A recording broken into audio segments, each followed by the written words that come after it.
The Galactic Council chamber fell silent as 8 human ships dropped out of hyperspace. Every being in the Grand Hall turned to stare at the massive screen showing the newcomers. The ships were not beautiful. Their hulls were covered in dark stains and deep scars. Chunks of metal hung loose from twisted frames. One ship had a huge hole in its side that sparked with electricity. Captain Jack Morrison sat in his command chair aboard the USS Vanguard. His uniform was torn, and dried blood covered his hands. He had not slept in 3 days. His eyes were red and tired. Around him, his crew moved quietly, working at damaged consoles. The bridge smelled like smoke and burnt electronics. "Prepare to dock," Jack said to his navigator, Jim Collins. His voice was rough from shouting orders during battle. "Those aliens better be ready for the truth." Ambassador Sarah Reynolds stood in the transport bay of the USS Defiance.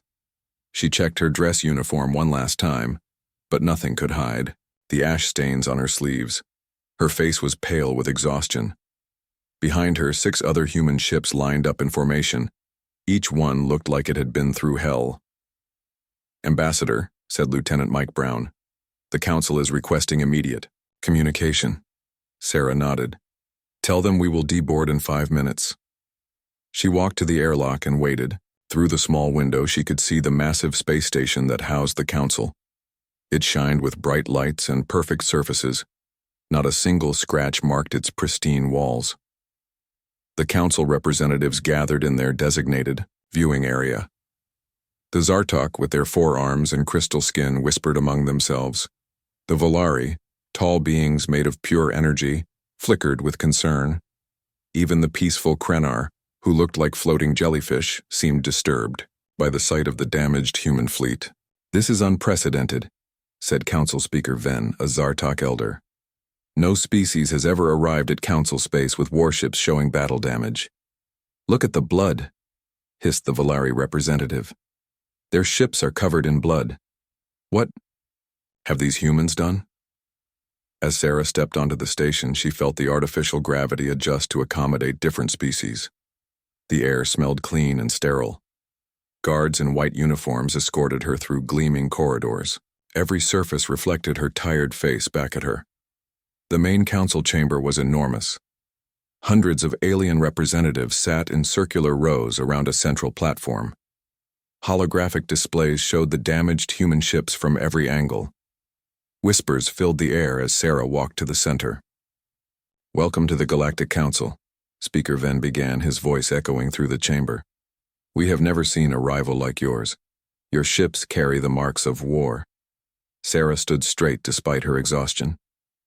"We come in peace," she said. "But peace requires strength. We come to warn you." "Warn us?" another voice called out. It was Ambassador Thex, a Krenar known for his wisdom. "What warning do you bring with blood-stained ships?" "The blood you see," Sarah said slowly, "is not from our enemies alone. Much of it belongs to us.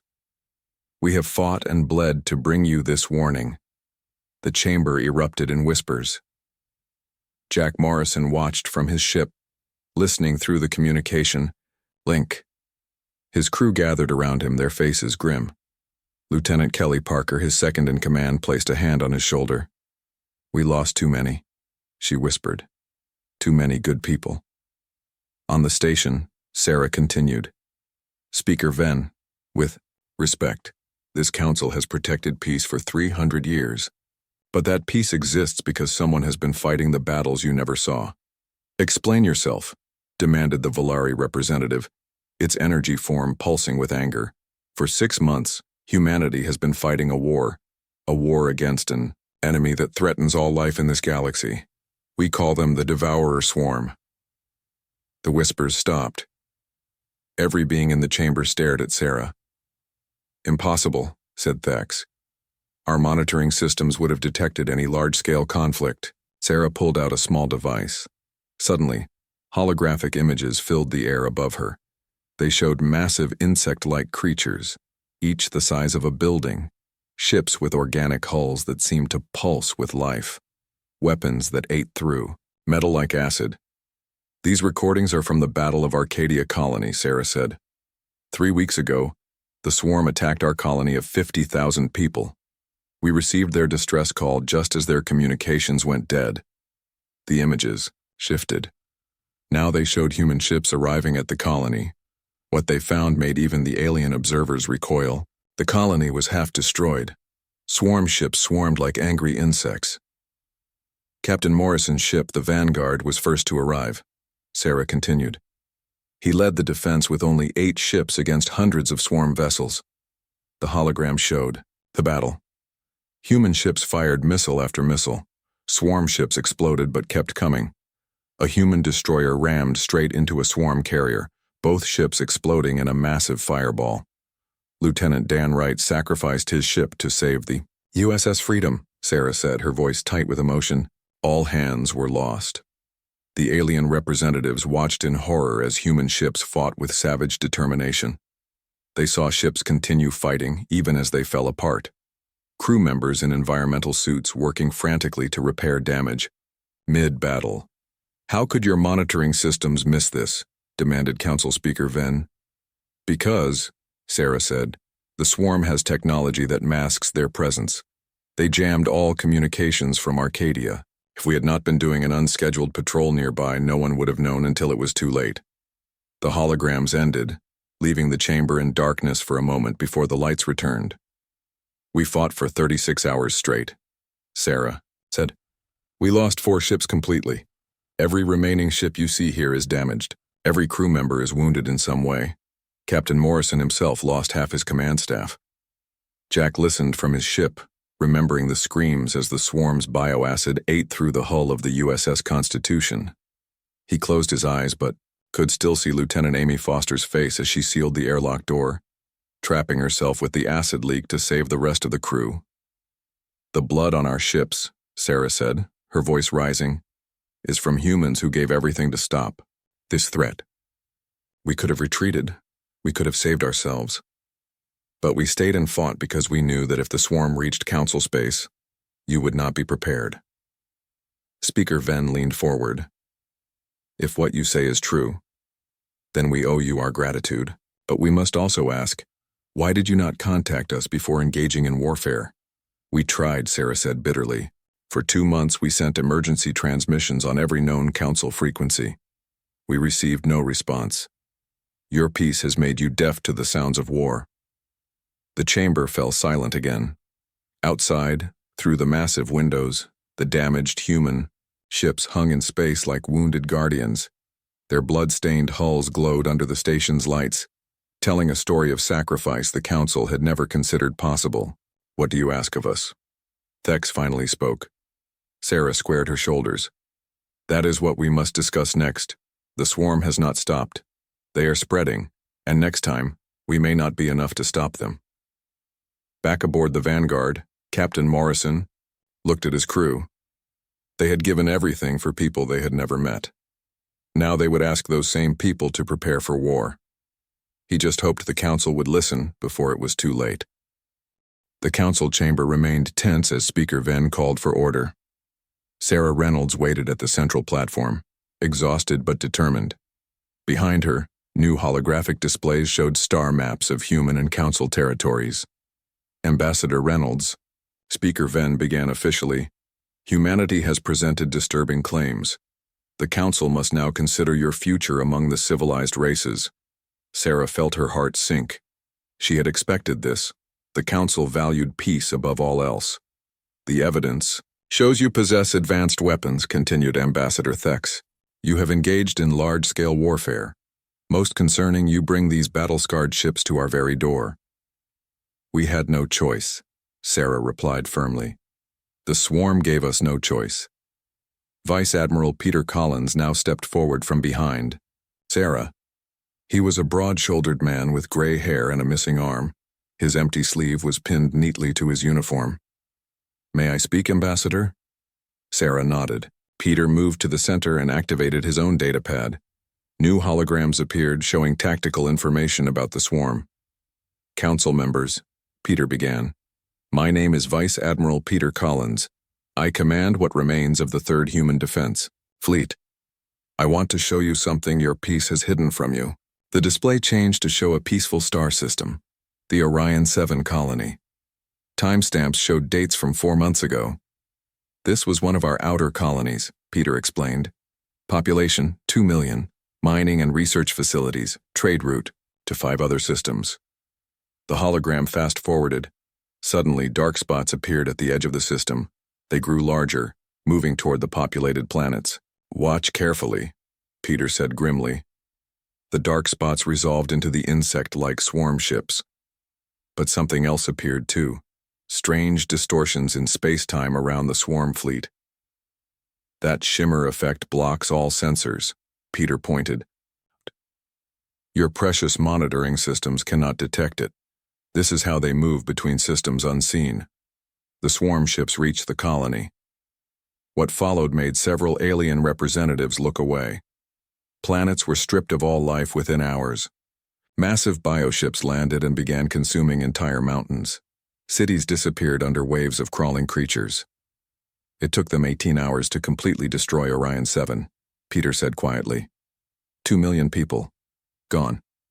The Krenar representative, Thex, pulsed with agitation. If this technology exists, why did our observers not report it? Because, Peter said, pulling up new data, you only observe what you expect to see. The swarm has been testing your borders for years. Small attacks. Single ships disappearing. You blamed pirates, technical failures, natural disasters. He showed a list of incidents. 15 missing ships, 7 unexplained attacks on remote stations, dozens of colonies reporting strange readings before going silent. We connect the pieces now, Peter continued. Every single one of these incidents shows the same sensor distortions, the same biosignatures. The swarm has been mapping your defenses and learning your weaknesses. Council Speaker Venn raised his forearms for silence as murmurs grew louder. Even if we accept these claims, Vice Admiral, humanity's response remains concerning. You chose warfare. We chose survival, Peter shot back. When Orion 7 fell, we tracked the swarm raiders back to their staging area. We found 3 more human colonies about to be attacked. What would you have done? Contacted the Council, Venn replied firmly. Sought diplomatic solutions. Sarah stepped forward again. We did contact you. Admiral Collins has the transmission logs. Peter activated more displays. For 8 weeks we broadcast on all Council emergency frequencies. We sent data packets, tactical information, recordings of battles. We begged for help. He paused. The swarm killed 3 more colonies while we waited for your response. Lieutenant Jake Miller, who had accompanied the Admiral, entered the chamber carrying a sealed case. Permission to present evidence, sir? Peter nodded. Jake opened the case to reveal a swarm biocore, a pulsing organic computer salvaged from a destroyed enemy ship. This is how the swarm communicates, Jake explained. We captured it during the Battle of New Earth Station. Our scientists barely managed to interface with it before it self-destructed. The biocore activated, projecting alien symbols that the Council's translation system struggled to interpret. Slowly, words formed above the device. Species classification, prey. Resistance level, minimal. Resource value, high. Consumption priority, secondary targets first, then Council worlds. The chamber fell deadly silent. The swarm sees you as prey, Peter stated bluntly. They know your peace has made you weak. They plan to consume isolated systems first, then attack the Council while you debated what to do. Captain Jack Morrison's voice came through the communication system. May I add something from my position?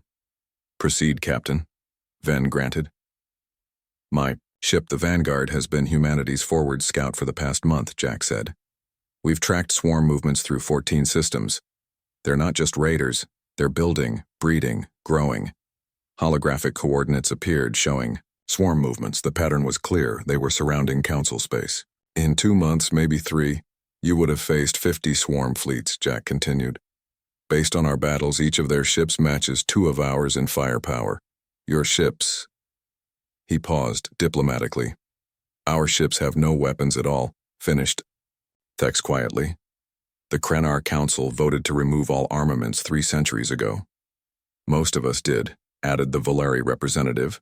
Only a few species maintain defensive capabilities, and those are quite limited. Peter pulled up the final display. A tactical assessment of Council defenses versus the projected swarm invasion force. You have approximately 400 ships across all member species, he stated. Maybe 20% are armed and mostly with light weapons meant for pirates. The swarm will bring at least 2,000 combat vessels. The numbers hung in the air, undeniable and terrifying. So you see, Sarah said softly, the blood on our ships is not from our aggression. It's from defending a civilization that doesn't even know it's at war. We lost 8 ships and 3,000 people fighting battles that weren't ours to fight. But we fought them anyway. Speaker Venn rose to his full height, his crystalline skin reflecting the harsh reality displayed around him. What are you asking of us humans? Nothing, Sarah replied. We're telling you, the swarm is coming. They will arrive whether you prepare or not, whether you accept us or not. The question is, do you want allies who know how to fight? Or do you want to face extinction while debating the ethics of warfare? Vice Admiral Collins stepped forward again. We don't want to be your saviors. We don't want to be your conquerors. We want to be your teachers. Let us show you how to defend what you've built, how to fight for your existence without losing who you are. The chamber buzzed with debate. Alien voices rose in dozens of languages, translation systems working overtime. Finally, Ambassador Thex spoke again. The Krenar have served as mediators for the Council for generations. I ask for a recess to consider this information. These claims require careful verification. You don't have time for careful verification, Peter warned. Every day you delay is a day the swarm uses to prepare. Nevertheless, Venn decided, the Council will adjourn for 6 hours to study your evidence privately. You may remain aboard your ships during this time. As the session ended, Sarah turned to Peter and whispered, Think they'll help us? Peter looked up at the view screen, where the blood-stained human ships waited patiently. They'll help themselves eventually. The question is whether it will be soon enough. 6 hours passed slowly aboard the human ships. Captain Morrison walked through the damaged corridors of the USS Vanguard, checking on his crew. Many were sleeping, but some stared out the windows at the Council station.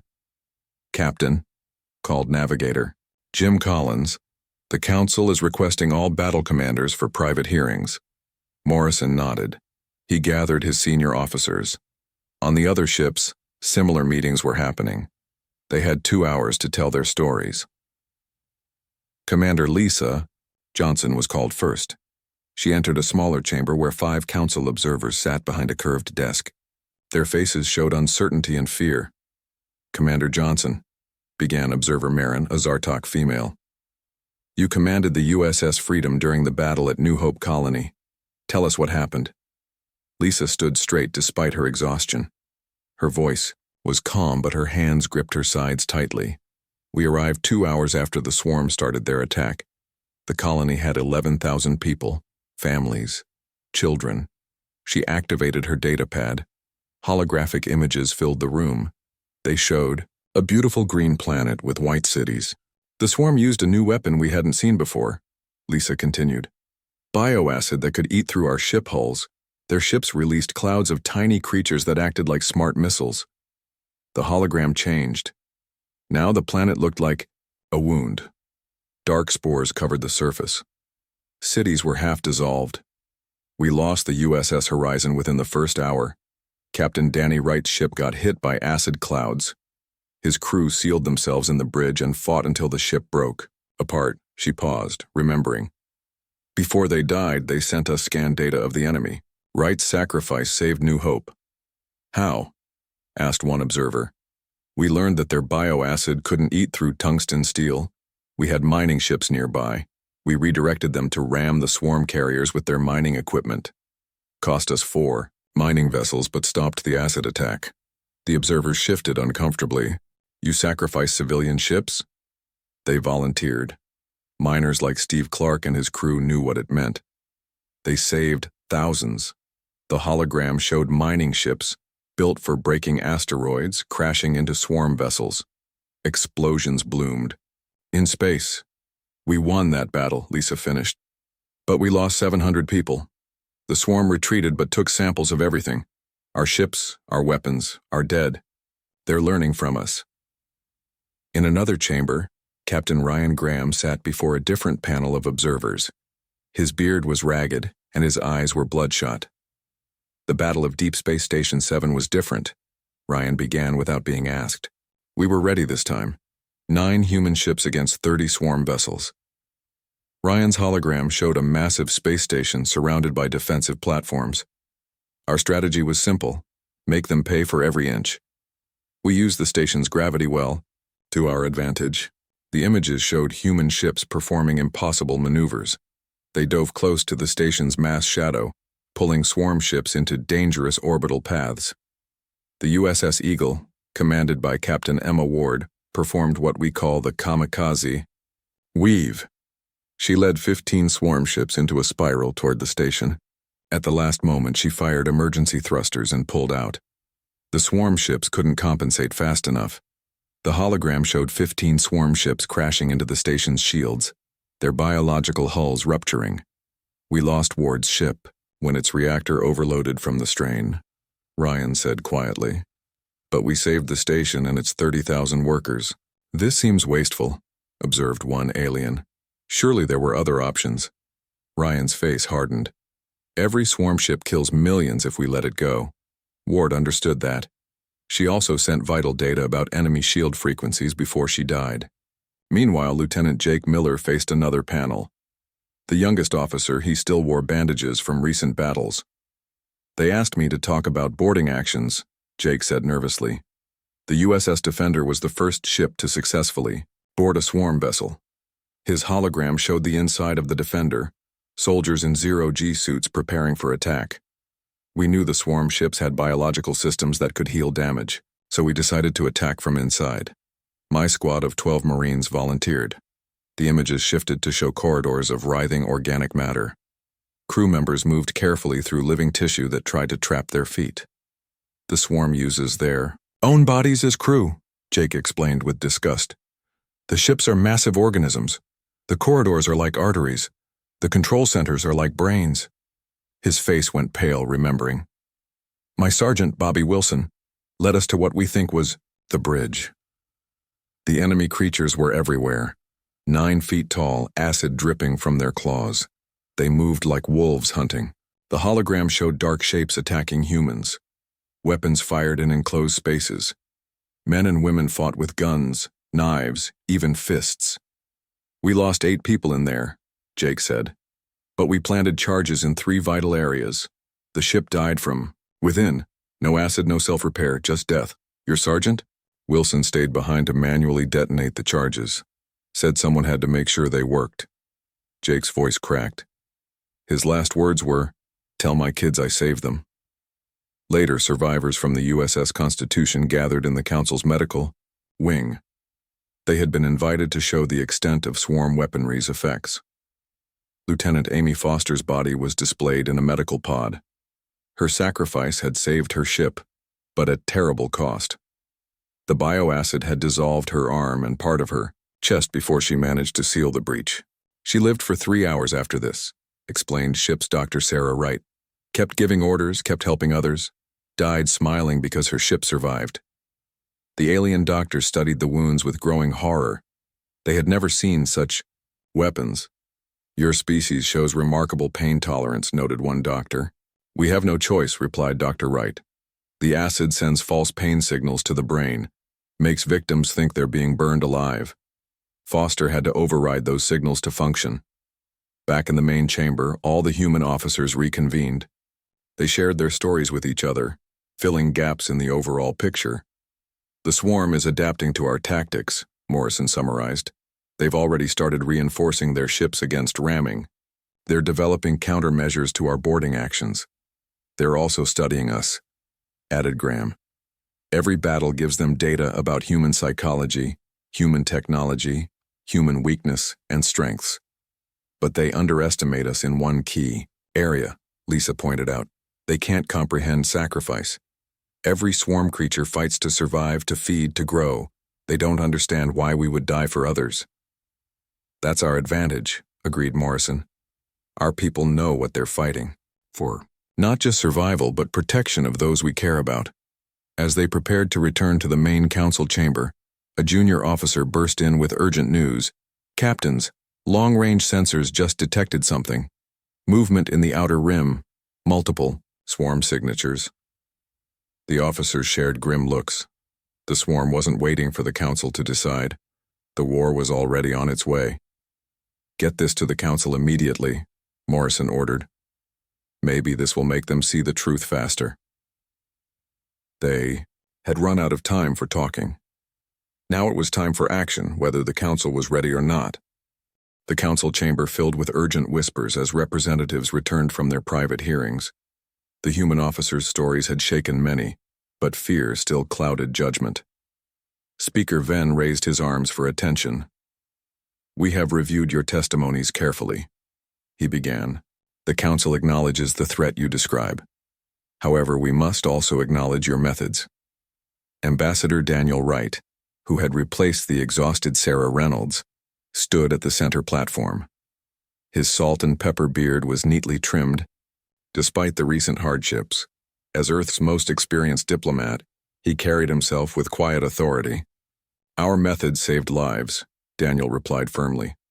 "Sometimes the only way to stop a monster is to become what it fears." "But at what cost to your humanity?" asked the Volari representative.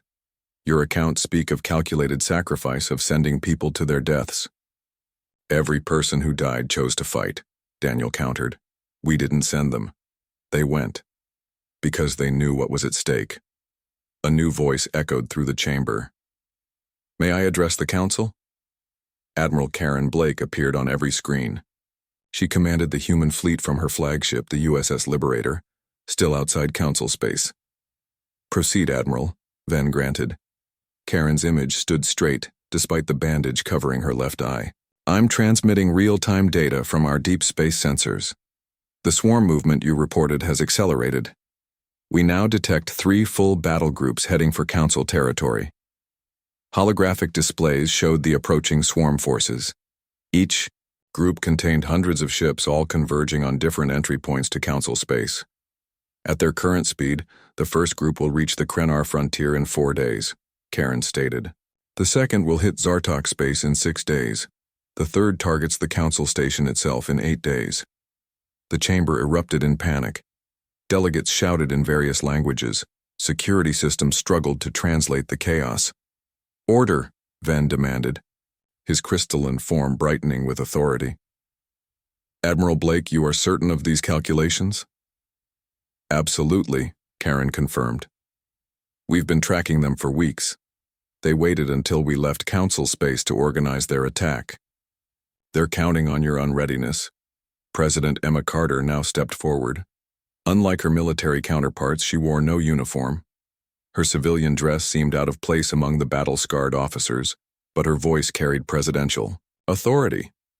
"Distinguished council members," Emma began, "I speak not as a military leader, but as the elected leader of humanity. We have lost much in this fight. Our losses include the Orion 7 colony, the miners of New Hope, the brave crews of the Horizon and Constitution. 3,000 of our people gave their lives protecting beings who didn't even know we existed." She paused, letting the weight of sacrifice fill the silence. "We could have retreated to human space, built defenses, let the swarm ravage your worlds while we prepared. We didn't." The Krenar representative Thex pulsed with agitation. "What would you have us do? We are not warriors. Our people know nothing of combat." "Then learn," Emma stated simply. "We offer to teach you, to train your crews, to retrofit your ships with weapons. And if we refuse?" challenged the Volari representative. Emma's expression hardened. "Then you die. In 4 days, the Krenar frontier worlds will fall. In 6 days, Zartok colonies will be consumed. In 8 days, this very station will be overrun with swarm creatures." She activated her own data pad, the chamber filled with detailed battle plans. This is what happens when the swarm attacks an unprepared system. First, they deploy sensor scramblers. You'll be blind. Then comes the acid rain, bioweapons that destroy all organic matter on planet surfaces. Finally, their harvester ships arrive to strip mine everything valuable. The hologram showed peaceful planets dying in agony. Cities disappeared under waves of biological destruction. Your monitoring systems won't even know an attack is happening until it's too late. Emma continued. By the time you send for help, help won't matter. Captain Morrison, watching from his ship, opened a private channel to Admiral Blake. Karen, show them what winning looks like too. Blake nodded. Council members, I'm now displaying the battle of Last Stand Ridge. This was humanity's first major victory against the swarm. New holograms appeared. They showed a heavily defended asteroid belt where humans had made their desperate stand. We had 12 ships against 80 swarm vessels, Blake narrated. The USS Dauntless, commanded by Captain Sam Mitchell, led the defense. He used an old human saying, "The best defense is a good offense." The display showed human ships diving aggressively into swarm formations. Instead of defensive positions, they attacked relentlessly. Mitchell's ships were outgunned. But he knew something about the swarm, Blake explained. Their ships require formation fighting. Their hive mind coordinates through proximity links. Human ships scattered the swarm formations, forcing them to fight as individuals rather than a coordinated swarm. Explosions bloomed as one-on-one battles began. We lost 7 ships that day, Blake continued, but we destroyed 58 enemy vessels. The remaining swarm retreated in confusion. It was the first time they had ever run from battle. President Carter turned to Speaker Venn. That battle showed us their weakness. They're strongest when coordinated, but fall apart when isolated. They're numerous, but not creative. They adapt, but slowly. And you believe you can teach us these tactics? Venn asked skeptically. We can try, Carter replied. But only if you're willing to learn. Only if you're willing to accept that survival sometimes requires actions that feel wrong but are necessary. Ambassador Wright stepped forward again. The Council values peace, and that's admirable. But peace is a luxury won through strength, not weakness. The swarm won't honor your diplomatic traditions. They won't respect your observance zones. They will simply consume. A new message interrupted the debate. Observer Chen, monitoring communication channels, reported urgently.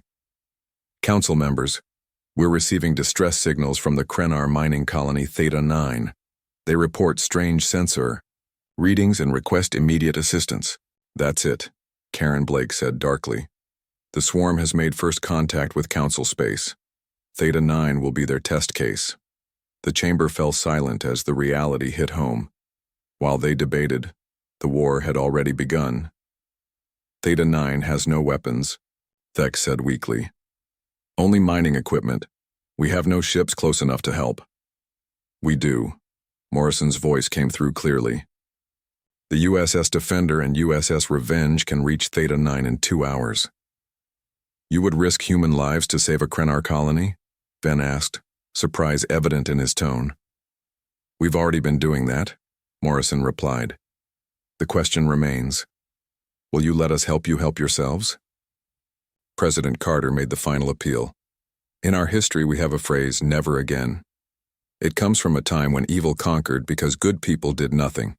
We promised ourselves, never again would we stand idle while innocents suffered. We extend that promise to all of you. The council members looked at each other, fear and uncertainty clear in their alien features. Outside the station, the blood-stained human ships waited patiently, their damages speaking volumes about the cost of standing against darkness. Finally, Speaker Venn spoke. The council will vote. But first, will humanity help us save Theta 9?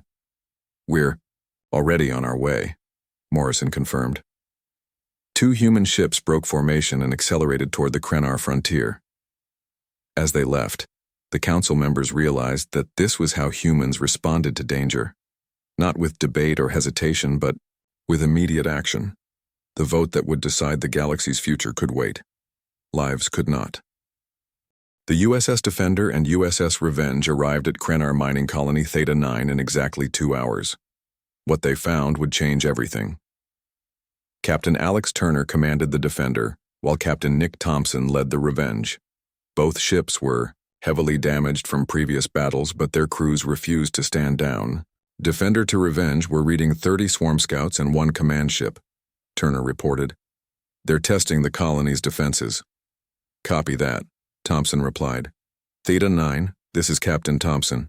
We're here to help. Evacuate all non-essential personnel.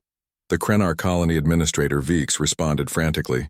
Human ships, we have no weapons, no shields, only mining equipment and transport vessels. Use your mining lasers, Turner ordered. Target the scout ships, we'll handle the command vessel. The Krenar hesitated.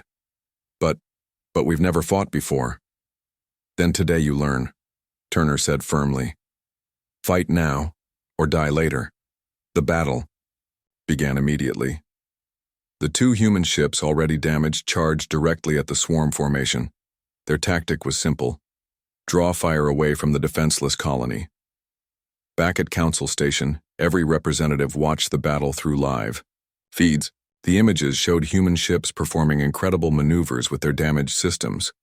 The Defender's port engines were dead, so Turner used only his starboard thrusters, spinning his ship like a corkscrew to present a moving target. Look at that, whispered Thex. They fight with broken ships. The Revenge had no tactical screens working, so Thompson fought by visual reference alone. His crew shouted target coordinates through the intercom, while electrician Hannah Brooks crawled through burning conduits to maintain power. To everyone's surprise, the mining colony started fighting back. Simple mining lasers cut through scout ship shields. Transport vessels designed for moving ore rammed smaller swarm vessels. The Krenar miners fought with desperate improvisation. They're doing it, Observer Chen exclaimed. The miners are actually fighting. The battle lasted 20 minutes. When it ended, 15 swarm scouts lay destroyed.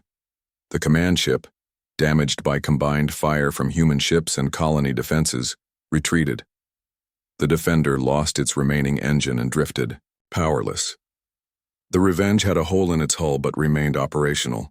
Theta 9 to human ships, VX called out, his voice thick with emotion. You saved us. We actually fought. We survived. And you'll fight again, Turner replied, engineering teams already working to restore power. The swarm will return. Next time you'll be ready. The council chamber erupted in debate. Did you see? Speaker Venn addressed the delegates. When faced with extinction, even pacifist miners can become warriors. But at what cost to our culture? Challenged one delegate. We watched Krenar civilians learn violence today. They learned survival, President Carter corrected. There's a difference. Admiral Blake's image appeared again. The main swarm fleets have adjusted course, they're accelerating. First contact with major council territories in 36 hours. The chamber fell silent. The timeline had shortened. Captain Sam Mitchell, who commanded the USS Resolution, stepped forward. He was the oldest human officer present, with gray hair and tired eyes that had seen too much.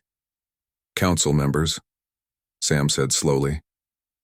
I fought in humanity's darkest wars before I ever met an alien.